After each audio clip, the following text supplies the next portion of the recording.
Jo mamo nyina kwaba eba de sika dwumadie so ewo COVTVGHANA ena ye wo eye Ahinsan ewo Kumasi eye Lake Road ne so ye fa ha de akwa Atonsu na ye besan atoa so e de afa Lake Road ne so kakra ba we ye de mo kwa akosi eye Atonsu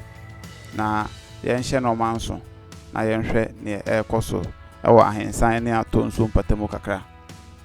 so bia namon eye Coca-Cola for enim ne nam no tini ye fa kwan yesu kakra ne ye de makọ ye kwan no ya start kwan no e kwan we e contractor ba konsem aye fa ne Chico construction e Chinese company omo na ye sa kwan we e free ha se kopem ya Atonsu omo na ye sa kwan we entini ye twa ha se no kakra e de atremo na ma hwese de sitie dual carriage road ana omoye no entini ya nhye ne nso pa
ntino ahaye Atonsu ena ye nam no high school junction onoma na ye nam no ntino ye fam e de akosro onom ane e dru so onom e bekwa kodan ye ho ye Agogo hospital no otra kakra be da ye ho asan be fa ya bi ntino se bibi na hu ni ya asa awia ne da enim nti ama reflections bi ababem amane hawo ye be san da ye ho asan de ye chi a kire awia na ye twa de aba be kire mo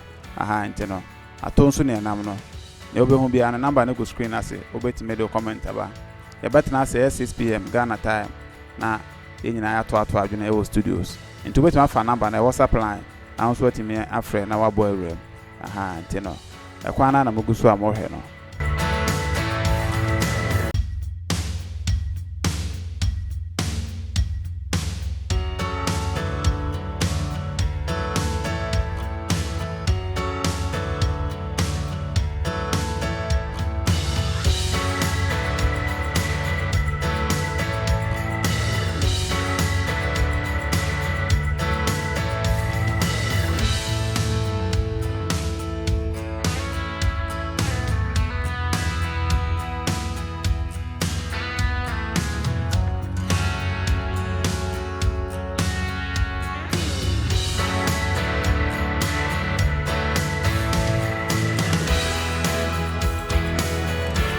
ya nti Atonsu Monaco hono ma na nam no Atonsu Monaco ti ye fro be pono de akoye nim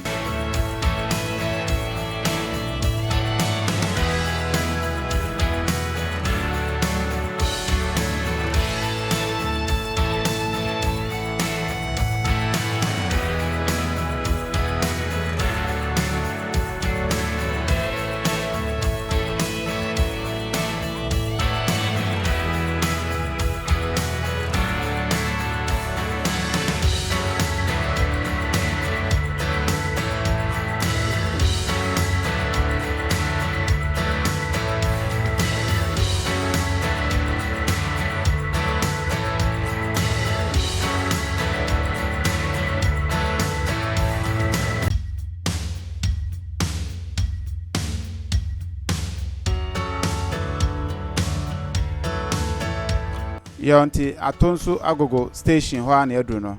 Atonsu agogo station honom hospital na wo ye nse nifa so no ye kodan ye ho aba ye betwa hospital no e de a kire wo ye ntimi so ye nhye ne nso ye kwa akodan ye ho asan aba.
Yeah, nti eya Atonsu Dompoase junction so na wo nse nifa so he Atonsu Dompoase junction so he ne nti e be dan ya ho wa eya junction so he ya na esan de ani a kire eya Atonsu akosi Ahinsan honom aha nti no mo nhya ne nso.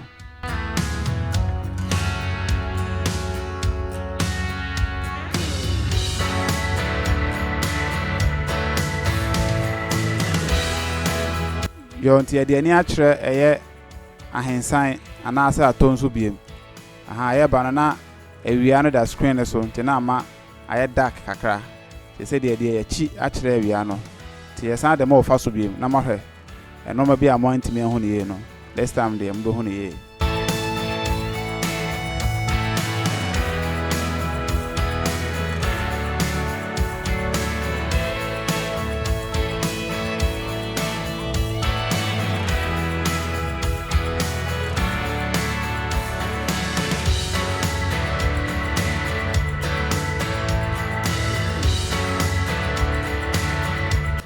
Nti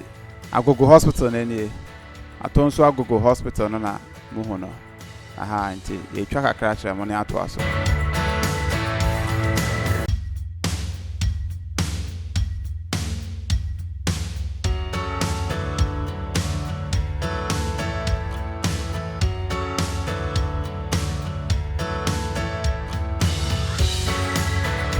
Nti station na ni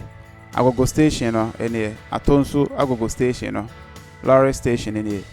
yesi bibie terminal momo enso mo so mo nte ase but me gidi se mpanifo no be kan ma bibia kama.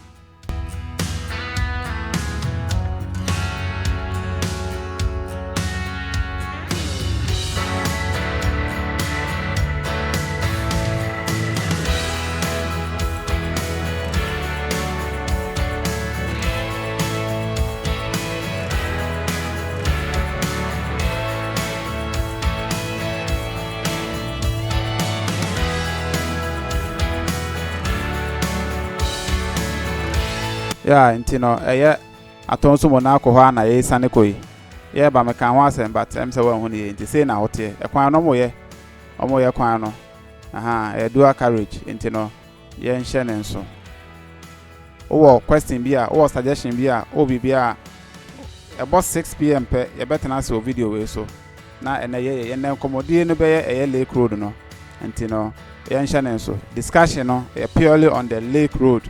omo ye ho adwuma no ho komo na ebedi ne timisro afa number na go screen no so no na a wa hia ye 6 pm Ghana time ne atwetwem komo no ne nyina abo amoma Ghana fa ne ntoma pa.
nti ha na yɛde ɛyɛ video ne besie aha nti na about 6 p.m. I be say share mon share ne so 6 p.m. pepepe na discussion no ɛkɔ so aha nti ha no abɔ awrem ɔda roma